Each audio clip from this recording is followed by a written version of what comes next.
ਸਤਿ ਸ਼੍ਰੀ ਅਕਾਲ, ਸਵਾਗਤ ਹੈ ਤੁਹਾਡੇ ਸਾਰਿਆਂ ਦਾ ਹੈਡਲਾਈਨ ਕੈਨੇਡਾ ਦੀ ਅੱਜ ਦੀ ਇਸ ਖਾਸ ਪੇਸ਼ਕਸ਼ ਦੇ ਵਿੱਚ। ਟੋਰਾਂਟੋ ਤੋਂ ਮੈਂ ਜਸਲੀਨ ਕੌਰ ਇੱਕ ਵਾਰੀ ਫਿਰ ਤੋਂ ਹਾਜ਼ਰ ਹਾਂ।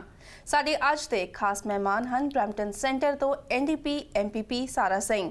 ਸਾਰਾ ਸਿੰਘ ਓਨਟਾਰੀਓ ਲੈਜਿਸਲੇਚਰ ਦੇ ਵਿੱਚ NDP ਦੇ ਡੈਪੂਟੀ ਲੀਡਰ ਅਤੇ ਅਟਾਰਨੀ ਜਨਰਲ ਦੇ ਲਈ ਆਪੋਜੀਸ਼ਨ ਕ੍ਰਿਟਿਕ ਵਜੋਂ ਵੀ ਸੇਵਾਵਾਂ ਨਿਭਾ ਰਹੇ ਹਨ। ਸਤਿ ਸ਼੍ਰੀ ਅਕਾਲ ਜੀ, ਬਹੁਤ ਬਹੁਤ ਸਵਾਗਤ ਹੈ ਤੁਹਾਡਾ PTC ਸਟੂਡੀਓ ਦੇ ਵਿੱਚ। ਥੈਂਕ ਯੂ ਜੀ, ਸਤਿ ਸ਼੍ਰੀ ਅਕਾਲ ਜੀ ਸਾਰਿਆਂ ਨੂੰ। ਜੀ ਸਾਰਾ ਜੀ, ਜਿਸ ਤਰ੍ਹਾਂ ਤੁਸੀਂ ਬਰੈਂਪਟਨ ਦੀ ਰਾਈਡਿੰਗ ਨੂੰ ਰਿਪਰੈਜ਼ੈਂਟ ਕਰਦੇ ਹੋ, ਬਰੈਂਪਟਨ ਦੇ ਇਸ਼ੂਜ਼ ਬਹੁਤ ਨੇ, ਅਸੀਂ ਉਸ ਉੱਤੇ ਵੀ ਜ਼ਰੂਰ ਗੱਲ ਕਰਾਂਗੇ, ਪਰ ਸਭ ਤੋਂ ਪਹਿਲਾਂ ਅਸੀਂ ਜਾਣਨਾ ਚਾਹਾਂਗੇ ਓਨਟਾਰੀਓ ਸਰਕਾਰ ਵੱਲੋਂ ਹਾਲ ਹੀ ਦੇ ਵਿੱਚ ਫਾਲ ਇਕਨੋਮਿਕ ਸਟੇਟਮੈਂਟ ਰਿਲੀਜ਼ ਕੀਤੀ ਗਈ ਹੈ। ਸਰਕਾਰ ਨੇ $9 ਬਿਲੀਅਨ ਦਾ ਡੈਫਿਸਿਟ ਪ੍ਰੈਜ਼ੈਂਟ ਕੀਤਾ ਹੈ ਔਰ ਕਹਿਣਾ ਹੈ ਕਿ $1.3 ਬਿਲੀਅਨ ਉਹਨਾਂ ਨੇ ਘਟਾਇਆ ਹੈਗਾ। ਨਾਲ ਹੀ ਖਰਚੇ ਵੀ ਦਿਖਾਏ ਨੇ $1.3 ਬਿਲੀਅਨ ਦੇ। ਕੀ ਕਹਿਣਾ ਹੈ ਤੁਹਾਡਾ? ਸੋ ਫਾਲ ਇਕਨੋਮਿਕ ਸਟੇਟਮੈਂਟ ਅੱਜ ਰਿਲੀਜ਼ ਹੋਇਆ ਸੀ ਇਸ ਵੀਕ ਐਂਡ ਅੱਜ ਤੱਕ ਸਾਨੂੰ ਅਜੇ ਫੁੱਲ ਫੇਥ ਨਹੀਂ ਹੈਗਾ ਗਵਰਨਮੈਂਟ ਦੇ ਵਿੱਚ ਕਿ ਜਿਹੜੇ ਇਨਵੈਸਟਮੈਂਟਸ ਉਹਨਾਂ ਨੇ ਕੀਤੇ ਆ ਕਿ ਐਕਚੁਅਲੀ ਇਸ਼ੂਜ਼ ਜਿਹੜੇ ਸਾਡੇ ਕਮਿਊਨਿਟੀ ਦੇ ਵਿੱਚ ਉਹਨਾਂ ਨੂੰ ਰਿਜ਼ੋਲਵ ਹੋਣਗੇ। ਇਨਵੈਸਟਮੈਂਟਸ ਤਾਂ ਕੀਤੇ ਆ ਪਰ ਉਹ ਰੇਟ ਆਫ ਇਨਫਲੇਸ਼ਨ ਦੇ ਨਾਲ ਅਲੱਗ ਨਹੀਂ ਹੈਗੇ। ਸੋ ਇਨ ਰੀਅਲ ਟਰਮਸ ਉਹ ਅੱਜ ਤੱਕ ਵੀ ਕੱਟਸ ਇਕੁਅਲ ਹੁੰਦੇ ਆ, ਸਪੈਸ਼ਲੀ ਜਦ ਅਸੀਂ ਆਪਣੇ ਹੈਲਥ ਕੇਅਰ ਜਾਂ ਐਜੂਕੇਸ਼ਨ ਸੈਕਟਰ ਦੇ ਵਾਲੇ ਦੇਖੂਗੇ। ਅੱਜ ਸਾਨੂੰ ਪਤਾ ਹੈ ਕਿ 10,000 ਟੀਚਰਸ ਨੇ ਆਪਣੇ ਜੌਬ ਲਾਸਿਸ ਹੋਣਗੇ। ਅੱਜ ਤੱਕ ਅਸੀਂ ਦੇਖਿਆ ਕਿ ਹਸਪੀਟਲਾਂ ਦੇ ਵਿੱਚੋਂ ਨਰਸਿਸ ਦੇ ਫਰੰਟਲਾਈਨ ਕੇਅਰ ਵਰਕਰਸ ਦੇ ਉਹਨਾਂ ਦੇ ਵੀ ਜੌਬਸ ਕੱਟ ਹੋਏ ਆ। ਸੋ ਇਹ ਜਿਹੜਾ ਡੈਫਿਸਿਟ ਪ੍ਰੈਜ਼ੈਂਟ ਕੀਤਾ ਹੈ ਉਹਨਾਂ ਨੇ ਇੰਨਾ ਇਨਫਲੇਟ ਕੀਤਾ ਸੀ ਫਾਲ ਇਕਨੋਮਿਕ ਸਟੇਟਮੈਂਟ ਤੇ ਪਹਿਲਾਂ ਕਿ ਇਹ ਕੱਟਸ ਦੇ ਬਾਰੇ ਰੂਮ ਬਣਾਉਣੇ ਨੂੰ। ਜੀ, ਹੈਲਥ ਐਂਡ ਐਜੂਕੇਸ਼ਨ ਸੈਕਟਰ ਦੀ ਜਿਸ ਤਰ੍ਹਾਂ ਤੁਸੀਂ ਗੱਲ ਕੀਤੀ ਹੈ, ਇਸ ਵਾਰੀ ਦੀ ਸਟੇਟਮੈਂਟ ਦੇ ਵਿੱਚ ਸਰਕਾਰ ਦਾ ਕਹਿਣਾ ਹੈ ਕਿ ਉਹ ਸਪੈਸ਼ਲੀ ਹੈਲਥ ਦੇ ਵਿੱਚ $68 ਮਿਲੀਅਨ ਉਹਨਾਂ ਨੇ ਰੱਖਿਆ ਹੈ ਤਾਂ ਕਿ ਹਸਪੀਟਲ ਦੇ ਜਿਹੜੇ ਵੇਟ ਟਾਈਮਸ ਨੇ ਉਹ ਘਟਾਏ ਜਾ ਸਕਣ। ਕੀ ਲੱਗਦਾ ਤੁਹਾਨੂੰ ਕਿ ਇਹ ਕਿਤੇ ਨਾ ਕਿਤੇ ਹੈਲਪਫੁਲ ਹੋਏਗਾ? ਆਈ ਥਿੰਕ ਜਿੰਨੇ ਵੀ ਇਨਵੈਸਟਮੈਂਟਸ ਹੋਣਗੇ ਆਬਵੀਅਸਲੀ ਉਹ ਵੈਲਕਮ ਹੁੰਦੇ ਆ, ਪਰ ਹੁਣ ਜਦ ਅਸੀਂ ਸੋਚੂਗੇ ਕਿ ਲਿਬਰਲ ਗਵਰਨਮੈਂਟ ਨੇ ਹੈਲਥ ਕੇਅਰ ਸਿਸਟਮ ਨੂੰ ਇੰਨਾ ਅੰਡਰ ਫੰਡਿੰਗ ਕੀਤਾ ਸੀ ਕਿ ਜਿਹੜੇ ਹੁਣ ਇਨਵੈਸਟਮੈਂਟਸ ਹੋਣ ਲੱਗੇ ਆ ਉਹ ਥੋੜ੍ਹਾ ਜਿਕਣ ਕਹਿੰਦੇ ਆ ਡ੍ਰੌਪ ਇਨ ਦ ਬਕਟ ਆ ਕਿ ਉਹ ਐਕਚੁਅਲੀ ਉਹ ਇਸ਼ੂਜ਼ ਨੂੰ ਰਿਜ਼ੋਲਵ ਨਹੀਂ ਕਰੋਗੇ। ਮੈਨੀ ਆਫ ਦੋਜ਼ ਡਾਲਰਸ ਉਹ ਐਕਚੁਅਲੀ ਐਡਮਿਨਿਸਟ੍ਰੇਟਿਵ ਡਾਲਰਸ ਹੋਣਗੇ, ਉਹ ਫਰੰਟ ਲਾਈਨ ਵਰਕਰਸ ਨੂੰ ਨਹੀਂ ਜਾਓਗੇ। ਜਿਹੜੇ ਨਰਸਿਸ ਡਾਕਟਰਸ ਇਹ ਜਿਹੀ ਚੀਜ਼ਾਂ ਹਸਪੀਟਲਸ ਦੇ ਵਿੱਚ ਚਾਹੀਦੀਆਂ ਉਹਦੇ ਬਾਰੇ ਉਹ ਐਲੋਕੇਸ਼ਨ ਨਹੀਂ ਹੋਇਆ। ਸੋ ਇਹ ਦੇਖਣਾ ਚਾਹੀਦਾ ਹੈ ਕਿ ਜਿਹੜਾ ਨੰਬਰ ਇਹਨਾਂ ਨੇ ਪ੍ਰੈਜ਼ੈਂਟ ਕੀਤਾ ਇਹ ਐਕਚੁਅਲੀ ਕਿੱਦਾਂ ਕਮਿਊਨਿਟੀਆਂ ਦੇ ਵਿੱਚ ਫਾਇਦਾ ਹੋਊਗਾ ਇਸ ਡਾਲਰਸ ਦੇ ਨਾਲ। ਜੀ ਸਾਰਾ ਜੀ, ਜਿਸ ਤਰ੍ਹਾਂ ਅਸੀਂ ਐਕਸਪਰਟਸ ਦਾ ਦੇਖੀਏ ਤੇ ਐਕਸਪਰਟਸ ਔਰ ਖਾਸ ਕਰਕੇ ਰਿਸਰਚਰਸ ਦਾ ਉਹਨਾਂ ਦਾ ਕਹਿਣਾ ਹੈ ਕਿ ਹੁਣ ਤੱਕ ਓਨਟਾਰੀਓ ਦੇ ਇਤਿਹਾਸ ਦੇ ਵਿੱਚ ਫਿਸਕਲ ਈਅਰ ਦੇ ਵਿੱਚ ਜਿਹੜਾ ਵੀ ਸਟੇਟਮੈਂਟ ਰਿਲੀਜ਼ ਕੀਤੀ ਗਈ ਹੈ ਕਦੀ ਵੀ $1.3 ਬਿਲੀਅਨ ਦਾ ਖਰਚਾ ਨਹੀਂ ਵਿਖਾਇਆ ਗਿਆ। ਹੁਣ ਤੱਕ ਦਾ ਇਹ ਸਭ ਤੋਂ ਵੱਡਾ ਖਰਚਾ ਹੈਗਾ। ਸੋ why do all the time the opposition politician ਸੇ ਕਿ ਹਲੇ ਵੀ ਹੋਰ ਵੱਡੇ ਕੱਟਸ ਆਣੇ ਬਾਕੀ ਨੇ? ਸੋ ਆਈ ਥਿੰਕ ਜਦ ਅਸੀਂ ਦੇਖੂਗੇ ਪਹਿਲਾਂ ਜਿਹੜੇ ਇਹਨਾਂ ਨੇ ਕੱਟਸ ਕੀਤੇ ਸੀ ਆ ਫਾਲ ਇਕਨੋਮਿਕ ਸਟੇਟਮੈਂਟ ਤੇ ਪਹਿਲਾਂ ਜਿਹੜਾ ਹੁਣ ਇਨਵੈਸਟਮੈਂਟਸ ਕਰਨ ਲੱਗੇ ਇਹ ਕੈਚ ਅਪ ਪਲੇ ਕਰਨ ਲੱਗੇ ਆ। ਸੋ ਪਹਿਲਾਂ ਕੱਟ ਕੀਤਾ ਸਰਵਿਸਿਜ਼ ਨੂੰ ਹੁਣ ਇਨਵੈਸਟ ਕਰਨ ਲੱਗੇ ਆ। ਸੋ ਇਹ ਐਕਚੁਅਲੀ ਇਨ ਰੀਅਲ ਟਰਮਸ ਇਹ ਜਿਹੜਾ ਇਹਨਾਂ ਨੇ ਫਿਗਰ ਦਿੱਤਾ ਹੈ ਉਹ ਐਕਚੁਅਲੀ ਉਹ ਇਨਵੈਸਟਮੈਂਟ ਨਹੀਂ ਹੈਗਾ। ਆਲਸੋ ਜਿਹੜਾ ਇਹ ਅਨਾਊਂਸਮੈਂਟ ਬਣਾਉਂਦੇ ਆ ਇਨਵੈਸਟਮੈਂਟਸ ਕਰਨੇ ਦੇ ਇਹ ਪ੍ਰੀਵੀਅਸ ਲਿਬਰਲ ਗਵਰਨਮੈਂਟ ਦੇ ਅਨਾਊਂਸਮੈਂਟਸ ਆ। ਸੋ ਇਹ ਰਿਸਾਈਕਲ ਕਰਦੇ ਆ ਉਹ ਪਲੈਟਫਾਰਮ ਪਾਲਿਸੀ ਅਨਾਊਂਸਮੈਂਟਸ ਨੂੰ ਐਂਡ ਸੋ ਇਹ ਨਵੇਂ ਡਾਲਰਸ ਨਹੀਂ ਹੈਗੇ ਜਿਹੜੇ ਇਨਵੈਸਟ ਕਰਨ ਲੱਗੇ ਆ। ਸੋ ਜ਼ਰੂਰ ਅਸੀਂ ਕੰਗ੍ਰੈਚੁਲੇਟ ਕਰਦੇ ਹਾਂ ਉਹਨਾਂ ਨੂੰ ਕਿ ਇਨਵੈਸਟਮੈਂਟਸ ਕਰਨ ਲੱਗੇ ਆ, ਪਰ ਉਹ ਜਦ ਅਸੀਂ ਕਮਿਊਨਿਟੀ ਦਾ ਨੀਡ ਦੇਖਦੇ ਹਾਂ ਉਹ ਅੱਜ ਤੱਕ ਉਹਦਾ ਮੈਚ ਨਹੀਂ ਹੁੰਦਾ ਜਿਹੜੇ ਇਨਵੈਸਟਮੈਂਟਸ ਐਕਚੁਅਲੀ ਚਾਹੀਦੇ ਆ ਕਮਿਊਨਿਟੀਆਂ ਦੇ ਵਿੱਚ। ਤੁਹਾਨੂੰ ਲੱਗਦਾ ਹੈ ਕਿ ਇਸ ਨਿਵੇਸ਼ ਨਾਲ ਸਰਕਾਰ ਇੱਕ ਨਵੀਂ ਇਮੇਜ ਪ੍ਰੋਜੈਕਟ ਕਰਨ ਦੀ ਕੋਸ਼ਿਸ਼ ਕਰ ਰਹੀ ਹੈ?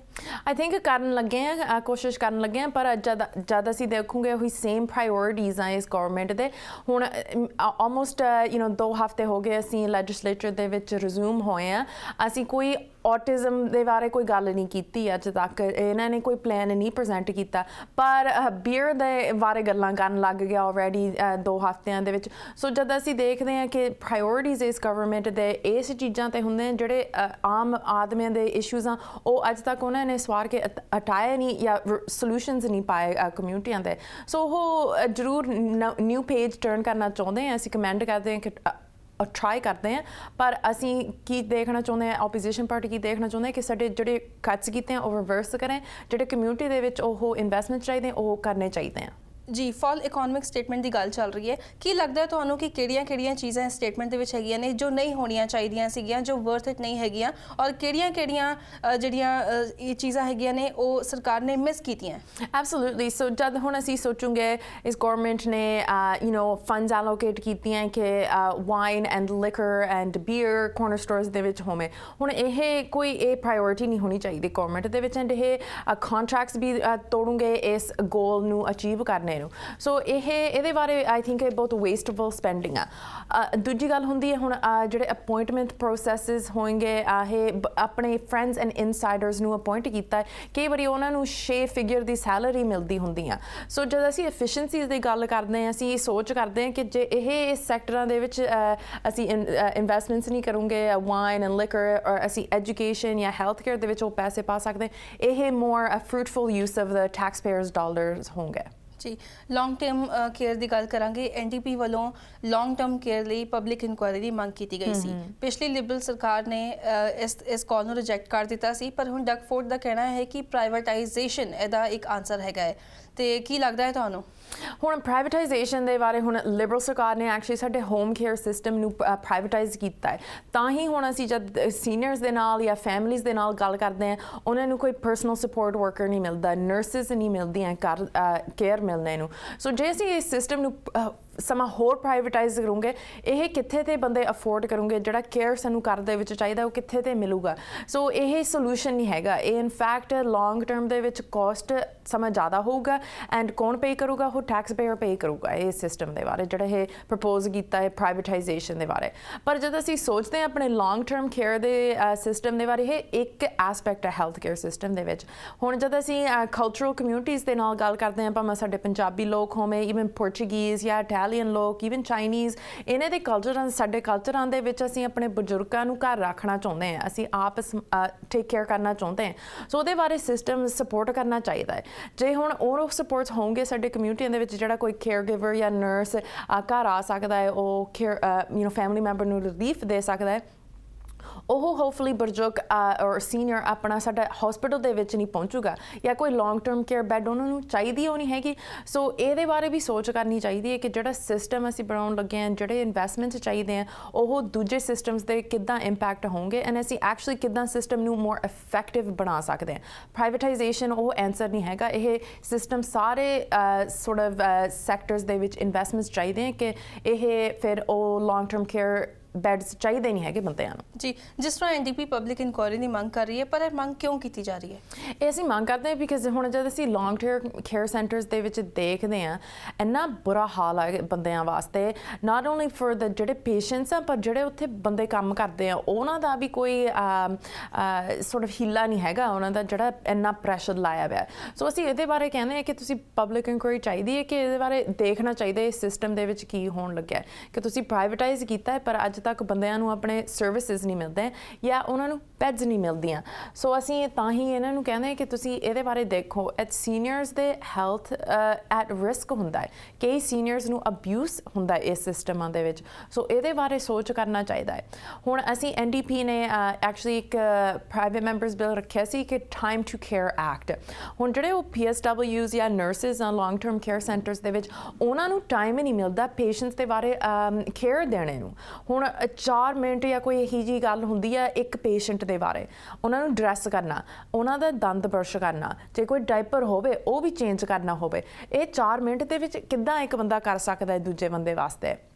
ਸੋ ਅਸੀਂ ਤਾਂ ਹੀ ਇਨਕੁਆਇਰੀ ਮੰਗੀ ਆ ਗਵਰਨਮੈਂਟ ਤੇ ਕਿ ਤੁਸੀਂ ਇਹ ਇਸ਼ੂਜ਼ ਨੂੰ ਦੇਖੋ ਕਿ ਇਹ ਸਿੰਪਲੀ ਬੈਡਸ ਨਹੀਂ ਚਾਹੀਦੇ ਆ। ਬੈਡਸ ਨੂੰ ਉੱਥੇ ਕੀ ਹੋਊਗਾ ਜੇ ਕੋਈ ਨਰਸ ਨਹੀਂ ਹੈਗੀ ਜਾਂ ਕੋਈ ਡਾਕਟਰ ਨਹੀਂ ਹੈਗਾ ਪੇਸ਼ੈਂਟਸ ਨੂੰ ਸੰਭਾਲਣੇ ਨੂੰ। ਸੋ ਇਹਦੇ ਬਾਰੇ ਤਾਂ ਹੀ ਅਸੀਂ ਪੁਸ਼ ਕਰਦੇ ਹਾਂ ਗਵਰਨਮੈਂਟ ਨੂੰ ਕਿ ਤੁਸੀਂ ਕ੍ਰਿਟੀਕਲੀ ਸੋਚ ਕਰੋ ਕਿ ਇੱਕ ਤਾਂ ਬੈਡਸ ਚਾਹੀਦੇ ਆ ਪਰ ਦੂਜੇ ਰਿਸੋਰਸਿਸ ਵੀ ਸਾਨੂੰ ਚਾਹੀਦੇ ਆ ਇੱਥੇ ਲੌਂਗ ਟਰਮ ਕੇਅਰ ਸੈਂਟਰਾਂ ਦੇ ਵਿੱਚ। ਜੀ and I was going through a report from Canada Health Coalition. ਉਹਨਾਂ ਦਾ ਕਹਿਣਾ ਹੈ ਕਿ no province has established guidelines that meet minimum requirements. Absolutely. ਆਹੀ ਗੱਲ ਹੈ। ਸੋ ਹੁਣ ਜੇ ਕੋਈ ਮਿਨੀਮਮ ਰਿਕੁਆਇਰਮੈਂਟਸ ਨਹੀਂ ਹੈਗੀ, ਐਵਰੀ ਕੇਅਰ ਸੈਂਟਰ ਦੇ ਵਿੱਚ ਹੋਰ ਸਟੈਂਡਰਡ ਹੁੰਦਾ ਹੈ। ਕਈ ਦੇ ਵਿੱਚ 10 ਮਿੰਟ ਲਾ ਸਕਦੇ ਹਾਂ, ਕਈਆਂ ਦੇ ਵਿੱਚ 2 ਮਿੰਟ ਲਾ ਸਕਦੇ ਹਾਂ। ਐਂਡ ਸਟਾਫਿੰਗ ਰਿਕੁਆਇਰਮੈਂਟਸ ਦੇ ਬਾਰੇ ਤਾਂ ਹੀ ਉਹਨਾਂ ਨੂੰ ਸੋਰਟ ਆਫ ਐਲੋਕੇਸ਼ਨ ਮਿਲਦਾ ਹੈ। ਸੋ ਸਟੈਂਡਰਡ ਚਾਹੀਦਾ ਹੈ ਇੱਥੇ। ਹੁਣ ਜੇ ਅਸੀਂ ਬੰਦਿਆਂ ਨੂੰ ਲੌਂਗ ਟਰਮ ਕੇਅਰ ਸੈਂਟਰਾਂ ਦੇ ਵਿੱਚ ਐਡਮਿਟ ਕਰਨਾ ਹੈ, ਐਟਲੀਸਟ ਫੈਮਿਲੀ ਔਰ ਉਹ ਬੰਦੇ ਨੂੰ ਥੋੜ੍ਹਾ ਜਿਹਾ ਪੀਸ ਆਫ ਮਾਈਂਡ ਹੋਣਾ ਚਾਹੀਦਾ ਹੈ ਕਿ ਐਟਲੀਸਟ ਰੈਗੂਲੇਸ਼ਨਸ ਇਨ ਪਲੇਸ, ਇੱਕ ਸਟੈਂਡਰਡ ਹੈਗਾ ਸਾਡੇ ਕੇਅਰ ਨੂੰ, ਜਾਂ ਜੇ ਨਾ ਮਿਲੇ ਸਾਨੂੰ ਵੀ ਕੋਈ ਐਵੇਨਿਊ ਹੈਗਾ ਰੀਕੋਰਸ ਵਾਸਤੇ ਕਿ ਉਹ ਕੇਅਰ ਮਿਲਿਆ ਨਹੀਂ ਹੈਗਾ ਸਾਡੇ ਫੈਮਿਲੀ ਮੈਂਬਰ ਵਾਸਤੇ। ਜੀ ਤੇ ਐਨਡੀਪੀ ਦਾ ਹੁਣ ਅਗਲਾ ਸਟੈਪ ਕੀ ਹੋਏਗਾ ਇਸ ਸੰਬੰਧੀ?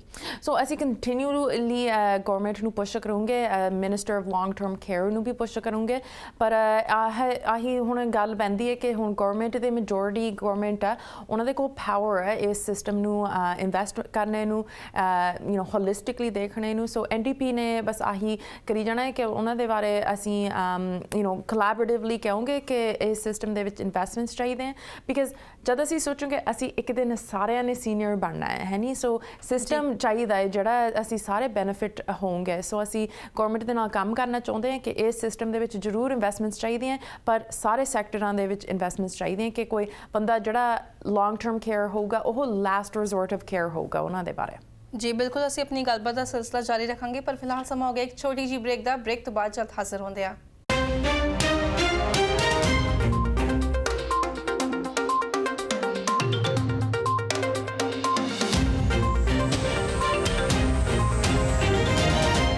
ਬ੍ਰੇਕ ਤੋਂ ਬਾਅਦ ਤੁਹਾਡੇ ਸਾਰਿਆਂ ਦਾ ਇੱਕ ਵਾਰੀ ਫਿਰ ਤੋਂ ਸਵਾਗਤ ਹੈ। ਸਾਡੀ ਗੱਲਬਾਤ ਚੱਲ ਰਹੀ ਹੈ ਬਰੈਂਪਟਨ ਸੈਂਟਰ ਤੋਂ ਐਨਡੀਪੀ ਐਮਪੀਪੀ ਸਾਰਾ ਸਿੰਘ ਦੇ ਨਾਲ। ਸਾਰਾ ਸਿੰਘ ਜੀ, ਜਿਸ ਤਰ੍ਹਾਂ ਅਸੀਂ ਬ੍ਰੇਕ ਤੋਂ ਪਹਿਲਾਂ ਗੱਲ ਕੀਤੀ ਫਾਲ ਇਕਨੋਮਿਕ ਸਟੇਟਮੈਂਟ ਅਤੇ ਲੌਂਗ ਟਰਮ ਕੇਅਰ ਦੀ, ਪਰ ਹੁਣ ਅਸੀਂ ਗੱਲ ਕਰਾਂਗੇ ਬਰੈਂਪਟਨ ਦੇ ਕੁਝ ਇਸ਼ੂਜ਼ ਦੀ। ਸਭ ਤੋਂ ਪਹਿਲਾਂ ਅਸੀਂ ਬਰੈਂਪਟਨ ਦੇ ਹਸਪੀਟਲ ਬਾਰੇ ਗੱਲ ਕਰਾਂਗੇ। ਐਨਡੀਪੀ ਵੱਲੋਂ ਹਮੇਸ਼ਾ ਹੀ ਹੈਲਥ ਕੇਅਰ ਵਿੱਚ ਕਾਫੀ ਜ਼ਿਆਦਾ ਧਿਆਨ ਦਿੱਤਾ ਗਿਆ ਹੈ ਔਰ ਇੱਕ ਬਰੈਂਪਟਨ ਦੇ ਵਿੱਚ ਇੱਕ ਨਵੇਂ ਹਸਪੀਟਲ ਦੀ ਮੰਗ ਕੀਤੀ ਜਾ ਰਹੀ ਹੈ।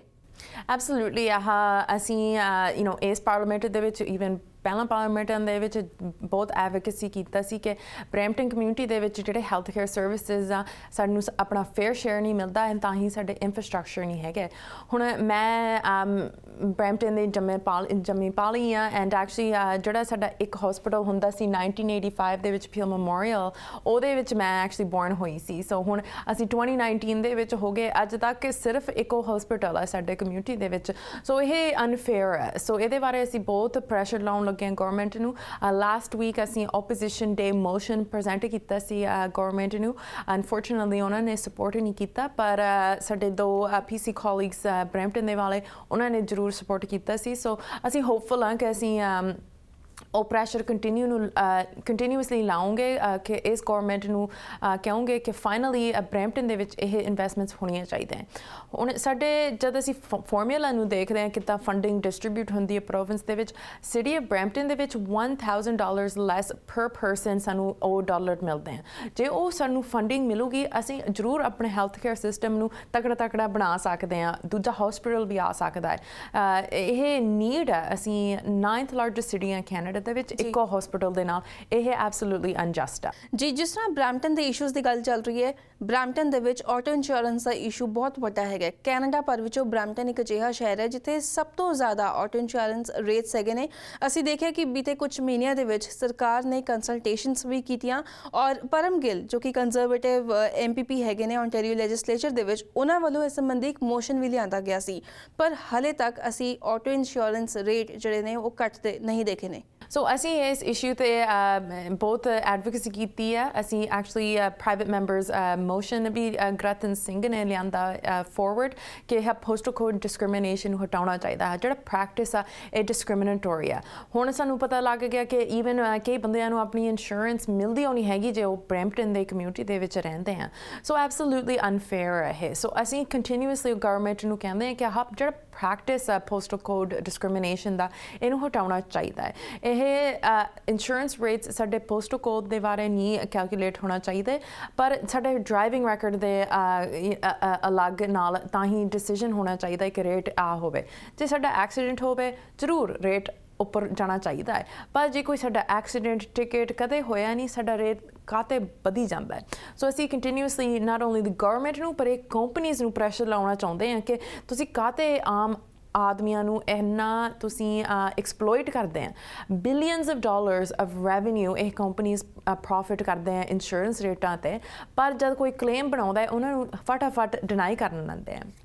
ਸੋ ਇਹ ਸਿਸਟਮ ਰੇਟਾਂ ਦਾ ਨਹੀਂ ਹੈਗਾ ਓਨਲੀ ਪੋਸਟਲ ਕੋਡ ਡਿਸਕ੍ਰਿਮੀਨੇਸ਼ਨ ਦਾ, ਪਰ ਸਾਰਾ ਦੇਖਣਾ ਚਾਹੀਦਾ ਕਿ ਕਿੱਦਾਂ ਐਕੁਇਟੇਬਲ ਸਿਸਟਮ ਬਣਾਈਏ ਕਿ ਅਸੀਂ ਸਾਰੇ ਮੈਂਡੇਟੋਰੀ ਹੈ ਪੇ ਕਰਨੇ ਨੂੰ, ਪਰ ਜਦ ਉਹ ਸਰਵਿਸ ਚਾਹੀਦੀ ਹੈ ਉਹ ਸਾਡੇ ਵਾਸਤੇ ਹੋਊਗੀ ਐਂਡ ਕਿ ਫੇਅਰ ਹੋਵੇ ਜਿਹੜਾ ਰੇਟ ਪੇ ਕਰਦੇ ਆ। ਜੇ ਸਾਡੇ ਕਮਿਊਨਿਟੀਜ਼ ਨੂੰ ਅਸਿਸਟੈਂਸ ਮਿਲੂਗੀ ਇਸ ਮੋਸ਼ਨ ਦੇ ਨਾਲ, ਜ਼ਰੂਰ ਅਸੀਂ ਸਪੋਰਟ ਕਰੂੰਗੇ, ਪਰ ਅੱਜ ਤੱਕ ਅਸੀਂ ਦੇਖਣਾ ਚਾਹੁੰਦੇ ਹਾਂ ਕਿ ਡੀਟੇਲਸ ਕੀ ਹੋਣਗੇ, ਕਿੱਦਾਂ ਰੇਟ ਕੈਲਕੂਲੇਟ ਕਰੂੰਗੇ। ਜੇ ਆਪਣਾ ਕ੍ਰੈਡਿਟ ਸਕੋਰ ਦੇ ਨਾਲ ਫॉर ਐਗਜ਼ਾਮਪਲ ਰੇਟ ਕੈਲਕੂਲੇਟ ਕਰੂੰਗੇ, ਆਹ ਅਨਫੇਅਰ ਹੈ ਕਿ ਸਾਡਾ ਕ੍ਰੈਡਿਟ ਸਕੋਰ ਆਪਣਾ ਇੰਸ਼ੋਰੈਂਸ ਰੇਟ ਦੇ ਨਾਲ ਕੀ ਫੈਕਟਰ ਪੈਂਦਾ ਹੈ। ਸੋ ਇਹ ਥੋੜਾ ਜਿਹਾ ਕ੍ਰਿਟੀਕਲ ਹੋਣਾ ਚਾਹੀਦਾ ਕਿ ਕਿੱਦਾਂ ਕਰੋਗੇ ਇਹ ਰੇਟ ਰਿਡਕਸ਼ਨ। ਐਂਡ ਜੇ ਆਹ ਪੋਸਟਲ ਕੋਡ ਡਿਸਕ੍ਰਿਮੀਨੇਸ਼ਨ ਅੱਜ ਤੱਕ ਚੱਲੂਗਾ, ਇਹ ਫਾਰਮੂਲਾ ਨੂੰ ਇੱਦਾਂ ਕੈਲਕੂਲੇਟ ਕਰੋਗੇ, ਇਹ ਫਿਰ ਅਜੇ ਵੀ ਉਹ ਇਸ਼ੂ ਹੋਊਗੀ ਜਿਹੜੇ ਬ੍ਰੈਂਪਟਨ ਡਰਾਈਵਰਸ ਨੂੰ ਡਿਸਕ੍ਰਿਮੀਨੇਸ਼ਨ ਫੇਸ ਕਰਦੇ ਹਨ, ਉਹ ਜੇ ਅਸੀਂ ਐਡਰੈਸ ਨਹੀਂ ਕਰਾਂਗੇ ਉਹ ਇਸ਼ੂ ਫਰਦਰ ਹੋਊਗੀ। ਜੀ, ਔਰ ਬ੍ਰੈਂਪਟਨ ਦੇ ਹੋਰ ਇਸ਼ੂਜ਼ ਦੇ ਵਿੱਚ ਇੱਕ ਇਹ ਵੀ ਸ਼ਾਮਿਲ ਹੈਗਾ ਕਿ ਗਨਸ ਐਂਡ ਗੈਂਗ ਐਕਟੀਵਿਟੀ ਜਿਹੜੀ ਹੈਗੀ ਹੈ ਬਹੁਤ ਜ਼ਿਆਦਾ ਵੱਧ ਚੁੱਕੀ ਹੈ, ਕ੍ਰਾਈਮ ਬਹੁਤ ਜ਼ਿਆਦਾ ਵੱਧ ਚੁੱਕਿਆ ਹੈ ਬ੍ਰੈਂਪਟਨ ਦੇ ਵਿੱਚ। ਇਹ ਤਾਂ ਬਹੁਤ ਬੜੀ ਪ੍ਰੋਬਲਮ ਹੈ ਸਾਡੇ ਕਮਿਊਨਿਟੀ ਦੇ ਵਿੱਚ, ਅਤੇ ਇਹ ਓਵਰਨਾਈਟ ਦੀ ਇਸ਼ੂ ਨਹੀਂ ਹੈਗੀ। ਹੁਣ ਜਦ ਅਸੀਂ ਗਨਸ ਜਾਂ ਗੈਂਗਸ ਦੇ ਬਾਰੇ ਦੇਖੂਗੇ, ਪੀਓ ਰੀਜਨ ਦੇ ਵਿੱਚ ਐਸਕਲੇਸ਼ਨ ਹੋਣ ਲੱਗਿਆ ਹੈ ਇਸ ਐਕਟੀਵਿਟੀ ਦੇ। ਪੁਲਿਸ ਸਰਵਿਸ ਨੂੰ ਰਿਸੋਰਸਿਸ ਤਾਂ ਜ਼ਰੂਰ ਚਾਹੀਦੀਆਂ, ਪਰ ਉਹ ਤੇ ਬਾਹਰੋਂ ਸੋਚ ਵੀ ਕਰਨਾ ਚਾਹੀਦਾ ਹੈ ਕਿ ਕਮਿਊਨਿਟੀ ਦੇ ਵਿੱਚ ਕਿਹੜੇ ਰਿਸੋਰਸਿਸ ਚਾਹੀਦੇ ਆ। ਹੁਣ ਜਦ ਅਸੀਂ ਆਪਣੇ ਬ੍ਰੈਂਪਟਨ ਕਮਿਊਨਿਟੀ ਦੇ ਵਿੱਚ ਦੇਖੂਗੇ, ਇੰਨੇ ਘਰ ਬਣਾਉਣ ਲੱਗੇ ਆ, ਪਰ ਕਮਿਊਨਿਟੀ ਸੈਂਟਰਸ ਇਨਫ ਨਹੀਂ ਹੈਗੀਆਂ, ਜਾਂ ਜਿਹੜਾ ਹੁਣ ਐਜੂਕੇਸ਼ਨ ਦੇ ਵਿੱਚ ਕੱਟਸ ਹੋਏ ਆ, ਇਹ ਨਿਆਣਿਆਂ ਨੂੰ ਪੋਜ਼ਿਟਿਵ ਆਊਟਲੈਟਸ ਨਹੀਂ ਹੈਗੀਆਂ। ਸੋ ਇਹ ਜਿਹੜੇ ਕਮਿਊਨਿਟੀ ਸਰਵਿਸਿਜ਼ ਜਾਂ ਕਮਿਊਨਿਟੀ ਪ੍ਰੋਗਰਾਮਸ ਆ, ਇਹ ਨਿਆਣਿਆਂ ਨੂੰ ਰਾਈਟ ਸਹੀ ਪਾਥ 'ਤੇ ਲੈ ਕੇ ਜਾਂਦੇ ਆ, ਪਰ ਜੋ ਉਹ ਸਰਵਿਸਿਜ਼ ਐਂਡ ਆਊਟਲੈਟਸ ਨਹੀਂ ਹੈਗੀਆਂ ਨਿਆਣਿਆਂ ਵਾਸਤੇ, ਉਹਨਾਂ ਨੇ ਫਿਰ ਜ਼ਰੂਰ ਰੋਂਗ ਪਾਥ ਦੇ ਵਿੱਚ ਜਾਓਗੇ ਕਿ ਗੈਂਗਸ ਦੇ ਵਿੱਚ ਉਹਨਾਂ ਨੂੰ ਕਮਿਊਨਿਟੀ ਦਾ ਸੈਂਸ ਮਿਲਦਾ ਹੈ, ਸੋ ਤਾਂ ਹੀ ਇਹ ਇੰਗੇਜ ਕਰਦੇ ਆ। ਸੋ ਇਹ ਸੋਲੂਸ਼ਨ ਇੱਕੋ ਗੱਲ ਨਹੀਂ ਹੈਗੀ, ਇਹ ਬਹੁਤ ਕੰਪਲੈਕਸ ਪ੍ਰੋਬਲਮ ਹੈ ਸਾਡੇ ਕਮਿਊਨਿਟੀ ਦੇ ਵਿੱਚ। ਪਰ ਜਦ ਅਸੀਂ ਦੇਖੂਗੇ ਹੁਣ ਅਗੇਨ ਇੰਨੀ ਬੜੀ ਸਿਟੀ ਹੈ ਇਹ ਬ੍ਰੈਂਪਟਨ ਐਂਡ ਪੀਓ ਰੀਜਨ ਦੇ ਬਾਰੇ, ਕਿ ਜਦ ਸਾਨੂੰ ਆਪਣੇ ਕਮਿਊਨਿਟੀ ਦੇ ਵਿੱਚ ਫੇਅਰ ਸ਼ੇਅਰ ਆਫ ਇਨਵੈਸਟਮੈਂਟਸ ਨਹੀਂ ਮਿਲਦੀਆਂ, ਇਹੀ ਜਿਹੀਆਂ ਪ੍ਰੋਬਲਮਸ ਐਸਕਲੇਟ ਹੋ ਜਾਂਦੀਆਂ ਸਾਲ ਬਾਅਦ ਹੈ ਨਹੀਂ। ਸੋ ਇਹ ਇਨਵੈਸਟਮੈਂਟਸ ਚਾਹੀਦੇ ਆ ਸਾਡੇ ਕਮਿਊਨਿਟੀ ਦੇ ਵਿੱਚ ਕਿ ਉਹ ਸਰਵਿਸਿਜ਼ ਹੋਣਗੇ ਸਾਡੇ ਯੂਥ ਵਾਸਤੇ, ਸਾਡੇ ਕਮਿਊਨਿਟੀ ਵਾਸਤੇ। ਅਸੀਂ ਸੁਣ ਲੱਗੇ ਹਾਂ ਕਮਿਊਨਿਟੀ ਕਹੋਗੇ ਕਿ ਅਸੀਂ ਪੁਲਿਸ ਨੂੰ ਫੋਨ ਕਰਦੇ ਹਾਂ, ਆਫਿਸਰਸ ਨਹੀਂ ਆਉਂਦੇ, ਉਹਨਾਂ ਦੇ ਕੋਲ ਰਿਸੋਰਸਿਸ ਸਮਾਂ ਹੈ ਨਹੀਂ। ਸੋ ਇਹ ਸਾਰੇ ਸਿਸਟਮਸ ਦੇ ਵਿੱਚ ਇਨਵੈਸਟਮੈਂਟ ਚਾਹੀਦੇ ਆ। ਤੁਹਾਨੂੰ ਲੱਗਦਾ ਕਿ ਕੋਈ ਐਜੂਕੇਸ਼ਨ ਅਵੇਅਰਨੈਸ ਪ੍ਰੋਗਰਾਮਸ ਵੀ ਹੋਣੇ ਚਾਹੀਦੇ ਨੇ? ਜ਼ਰੂਰ ਹੋਣੇ ਚਾਹੀਦੇ ਆ। ਹੁਣ ਇਹ ਪੁਲਿਸ ਐਂਡ ਕਮਿਊਨਿਟੀ ਦੇ ਨਾਲ ਥੋੜ੍ਹਾ ਜਿਹਾ ਹੋਰ ਆਈ ਥਿੰਕ ਰਿਲੇਸ਼ਨਸ਼ਿਪ ਸਟਰੈਂਥਨਿੰਗ ਚਾਹੀਦਾ ਹੈ। ਨਵੇਂ ਪੁਲਿਸ ਚੀਫ ਨੇ ਬਹੁਤ ਆਈ ਥਿੰਕ ਕੋਸ਼ਿਸ਼ ਕਰਨ ਲੱਗਿਆ ਹੈ ਇਸ ਰਿਲੇਸ਼ਨਸ਼ਿਪ ਕਮਿਊਨਿਟੀ ਦੇ ਨਾਲ ਰਿਪੇਅਰ ਕਰਨੇ ਨੂੰ, ਕਿ ਥੋੜ੍ਹਾ ਜਿਹਾ ਹੋਰ ਵਿਸ਼ਵਾਸ ਹੋਊਗਾ ਕਮਿਊਨਿਟੀ ਐਂਡ ਪੁਲਿਸ ਦੇ ਨਾਲ। ਇਹ ਐਸੈਂਸ਼ੀਅਲ ਹੈ ਜੇ ਅਸੀਂ ਇਹ ਜਿਹਾ ਰਿਲੇਸ਼ਨਸ਼ਿਪ ਬਣਾਉਣਾ ਚਾਹੁੰਦੇ ਹਾਂ। ਕਈ ਵਾਰੀ ਕਮਿਊਨਿਟੀ ਮੈਂਬਰਸ ਸਾਨੂੰ ਕਹਿੰਦੇ ਆ ਅਸੀਂ ਸਿੰਪਲੀ ਰਿਪੋਰਟ ਹੀ ਨਹੀਂ ਕਰਦੇ ਪੁਲਿਸ ਨੂੰ ਬਿਕਾਜ਼ ਸਾਨੂੰ ਵਿਸ਼ਵਾਸ ਨਹੀਂ ਹੈਗਾ ਕਿ ਸੀਰੀਅਸਲੀ ਸਾਡਾ ਇਨਸੀਡੈਂਟ ਟੇਕ ਕਰੋਗੇ। ਸੋ ਇਹ ਅਗੇਨ ਇਹ ਕਮਿਊਨਿਟੀ ਦੇ ਬਾਰੇ ਐਜੂਕੇਸ਼ਨ ਪ੍ਰੋਗਰਾਮਸ ਵੀ ਚਾਹੀਦੇ ਆ, ਪਰ ਯੂਥ ਨੂੰ ਇੰਗੇਜ ਕਰਨਾ ਚਾਹੀਦਾ ਹੈ। ਹੁਣ ਜਦ ਅਸੀਂ ਗੈਂਗ ਐਕਟੀਵਿਟੀ ਦੇ ਵਿੱਚ ਦੇਖਦੇ ਹਾਂ, ਇਹ ਪ੍ਰਾਇਮਰੀਲੀ ਯੰਗ ਪੀਪਲ ਆ ਜਿਹੜਿਆਂ ਨੂੰ ਕੋਈ ਹੋਰ ਆਊਟਲੈਟ ਨਹੀਂ ਹੈਗਾ।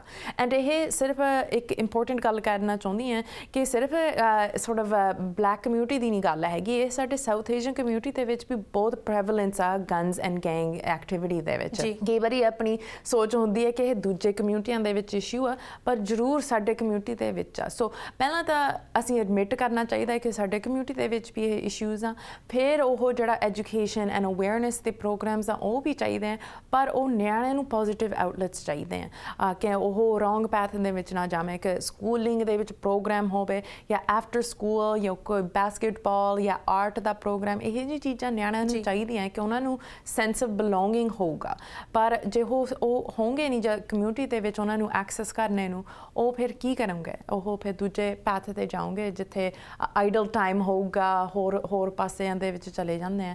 ਸੋ ਇਹ ਅਗੇਨ ਸਾਰਾ ਸੋਚ ਕਰਨਾ ਚਾਹੀਦਾ ਹੈ।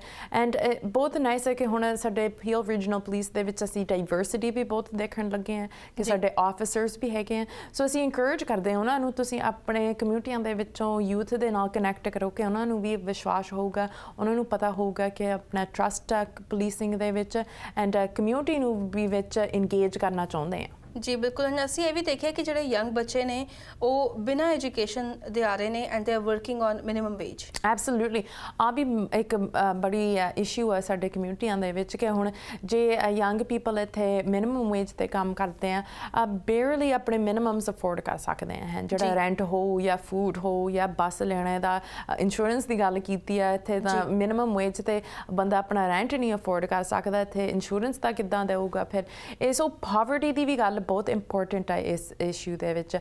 ਹੁਣ ਜੇ ਕੋਈ economic security ਹੋਗੀ ਬੰਦੇ ਵਾਸਤੇ ਯੂਥ ਵਾਸਤੇ ਉਹ ਫਿਰ ਉਹ ਕਾਹਤੇ ਦੂਜੇ ਪਾਸੇ ਜਾਊਗਾ ਪੈਸੇ ਕਮਾਉਣੇ ਨੂੰ ਡਰੱਗਸ ਦੇ ਵਿੱਚ ਜਾਂ ਗੈਂਗਸ ਦੇ ਵਿੱਚ ਜੇ ਉਹਨਾਂ ਨੂੰ ਓਨੈਸਟ ਇਨਕਮ ਅਰਨਿੰਗ ਮਿਲਦੀ ਆ ਪਰ ਜੇ ਉਹ ਓਪਰਚੁਨਿਟੀਜ਼ ਨਹੀਂ ਹੈਗੀਆਂ ਉਹ ਫਿਰ ਕਿੱਦਾਂ ਲਾਈਵਲੀਹੁੱਡ ਬਣਾਉਂਗੇ ਇਹਨਾਂ ਨੇ ਫਿਰ ਤਾਂ ਹੀ ਅਗੇਨ ਦੂਜੇ ਪਾਸੇ ਤੇ ਦੇਖੂਗੇ ਓਪਰਚੁਨਿਟੀਜ਼। ਸੋ ਅਸੀਂ ਤਾਂ ਹੀ NDP ਵੈਰੀ ਕਮਿਟਡ ਹੈ ਕਿ ਅਸੀਂ ਮਿਨੀਮਮ ਵੇਜ ਨੂੰ ਇਨਕਰੀਜ਼ ਕਰਨਾ ਚਾਹੁੰਦੇ ਹਾਂ। ਪਲਾਨ ਹੋਣੀ ਚਾਹੀਦੀ ਹੈ ਕਿ ਗ੍ਰੈਜੂਅਲੀ ਇਨਕਰੀਜ਼ ਹੋਵੇ ਇੱਕ ਤਾਂ ਨਹੀਂ ਕਿ ਇੱਕਦਮ ਬਿਜ਼ਨਸ ਕਮਿਊਨਿਟੀ ਤੇ ਆਹ ਅਨਾਉਂਸਮੈਂਟ ਬਣਾ ਕੇ ਕਹਿ ਦਈਏ ਕਿ $15 ਤੇ ਕਰਨਾ ਹੈ ਪਰ ਗ੍ਰੈਜੂਅਲੀ ਕਰਨਾ ਚਾਹੀਦਾ ਹੈ ਬਿਕਾਜ਼ ਕਾਸਟ ਆਫ ਲਿਵਿੰਗ ਵੀ ਉੱਪਰ ਜਾਈ ਜਾਂਦਾ ਹੈ ਇਨਫਲੇਸ਼ਨ ਦਾ ਰੇਟ ਉੱਪਰ ਜਾਈ ਜਾਂਦਾ ਹੈ ਇਹ ਸਾਰਾ ਕਾਸਟ ਆਫ ਲਿਵਿੰਗ ਬੰਦਿਆਂ ਵਾਸਤੇ ਇਨਕਰੀਜ਼ ਹੁੰਦਾ ਹੈ ਪਰ wages stagnant ਹੋਏ ਆ। ਸੋ ਹਾਂ ਇਸ਼ੂ ਬਹੁਤ ਇਸ ਗਨਸ ਗੈਂਗਸ ਕਮਿਊਨਿਟੀ ਸੇਫਟੀ ਦੇ ਬਾਰੇ ਇਹ ਪਾਵਰਟੀ ਹੈਲਥ ਇਹ ਸਾਰਾ ਕੁਝ ਕਨੈਕਟਡ ਹੈ ਇੱਕੋ ਤਾਂ ਨਹੀਂ ਕਿ ਜਿਹੜੇ ਕ੍ਰਾਈਮ ਦੇ ਵਿੱਚ ਇੰਗੇਜ ਕਰਦੇ ਆ ਇਹਨਾਂ ਦਾ ਕੋਈ ਹੋਰ ਆਪਸ਼ਨ ਹੈ ਨਹੀਂ ਇਹ ਤਾਂ ਹੀ ਇੰਗੇਜ ਕਰਦੇ ਕਿ ਦੂਜੇ ਸਾਰੇ ਸਿਸਟਮਸ ਉਹਨਾਂ ਦੇ ਬਾਰੇ ਫੇਲ ਹੋ ਗਏ। ਜੀ ਬਿਲਕੁਲ ਮੁੱਦੇ ਬਹੁਤ ਨੇ ਸਵਾਲ ਵੀ ਬਹੁਤ ਨੇ ਪਰ ਸਮਾਂ ਘੱਟ ਹੈਗਾ ਜਾਂਦੇ ਜਾਂਦੇ ਤੁਸੀਂ ਸਾਡੇ ਦਰਸ਼ਕਾਂ ਨੂੰ ਕੋਈ ਮੈਸੇਜ ਦੇਣਾ ਚਾਹੋਗੇ? ਜ਼ਰੂਰ ਸਾਰਿਆਂ ਨੂੰ ਕਹਿਣਾ ਚਾਹੁੰਦੀ ਹਾਂ ਕਿ ਜੇ ਕੋਈ ਤੁਹਾਡੇ ਵਾਸਤੇ ਸੇਵਾ ਕਰ ਸਕਦੇ ਹਨ ਜ਼ਰੂਰ ਸਾਡੇ ਆਫਿਸ ਦੇ ਨਾਲ ਜੁੜ ਜਾਓ। ਸਾਡਾ ਨੰਬਰ ਹੈਗਾ 905-454-1233 ਅਸੀਂ ਇੱਥੇ ਤੁਹਾਡੇ ਵਾਸਤੇ ਸੇਵਾ ਕਰਨਾ ਚਾਹੁੰਦੇ ਹਾਂ ਜਾਂ ਹੈਲਥ ਕੇਅਰ ਜਾਂ ਐਜੂਕੇਸ਼ਨ ਜਾਂ ਕੋਈ ਸਾਡਾ ਇੰਫਰਾਸਟਰਕਚਰ ਦੇ ਬਾਰੇ ਕੋਈ ਇਸ਼ੂਜ਼ ਦੇ ਬਾਰੇ ਗੱਲ ਕਰਨੀ ਚਾਹੁੰਦੇ ਹਾਂ ਜ਼ਰੂਰ ਸਾਨੂੰ ਫੋਨ ਕਰ ਦਿਓ ਐਂਡ ਅਸੀਂ ਤੁਹਾਡੇ ਵਾਸਤੇ ਇੱਥੇ ਹਾਂ। ਬਹੁਤ ਬਹੁਤ ਧੰਨਵਾਦ ਤੁਹਾਡਾ ਤੁਸੀਂ ਆਪਣਾ ਕੀਮਤੀ ਸਮਾਂ ਕੱਢ ਕੇ ਸਾਡੇ ਸਟੂਡੀਓ ਦੇ ਵਿੱਚ ਆਏ ਸਾਡੇ ਨਾਲ ਗੱਲਬਾਤ ਕੀਤੀ। Thank you so much and we wish you good luck. Thank you ਮੈਂ ਬਹੁਤ ਅਪਰੀਸ਼ੀਏਟ ਕੀਤਾ ਹੈ ਓਪਰਚੁਨਿਟੀ ਤੁਹਾਡੇ ਨਾਲ ਗੱਲ ਕਰਨ ਨੂੰ। Thank you so much. Thank you. So headline Canada ਵਿੱਚ ਐਸੀ ਸਾਡੀ ਅੱਜ ਦੀ ਖਾਸ ਮੁਲਾਕਾਤ NDP MPP ਸਾਰਾ ਸਿੰਘ ਦੇ ਨਾਲ। ਉਮੀਦ ਕਰਦੇ ਹਾਂ ਤੁਹਾਨੂੰ ਸਾਡੀ ਇਹ ਗੱਲਬਾਤ ਪਸੰਦ ਆਈ ਹੋਵੇਗੀ। ਜੇ ਤੁਸੀਂ ਆਪਣਾ ਕੋਈ ਵਿਚਾਰ ਸਾਂਝਾ ਕਰਨਾ ਚਾਹੁੰਦੇ ਹੋ ਤੇ ਲਿਖ ਕੇ ਜ਼ਰੂਰ ਭੇਜੋ feedback@pdcnetwork.com ਤੇ। ਅਗਲੇ ਹਫਤੇ ਅਸੀਂ ਮੁੜ ਤੋਂ ਹਾਜ਼ਰ ਹੋਵਾਂਗੇ ਨਵੇਂ ਮਹਿਮਾਨ ਅਤੇ ਨਵੇਂ ਮੁੱਦੇ ਦੇ ਨਾਲ। ਉਦੋਂ ਤੱਕ ਦਿਓ ਇਜਾਜ਼ਤ। ਧੰਨਵਾਦ।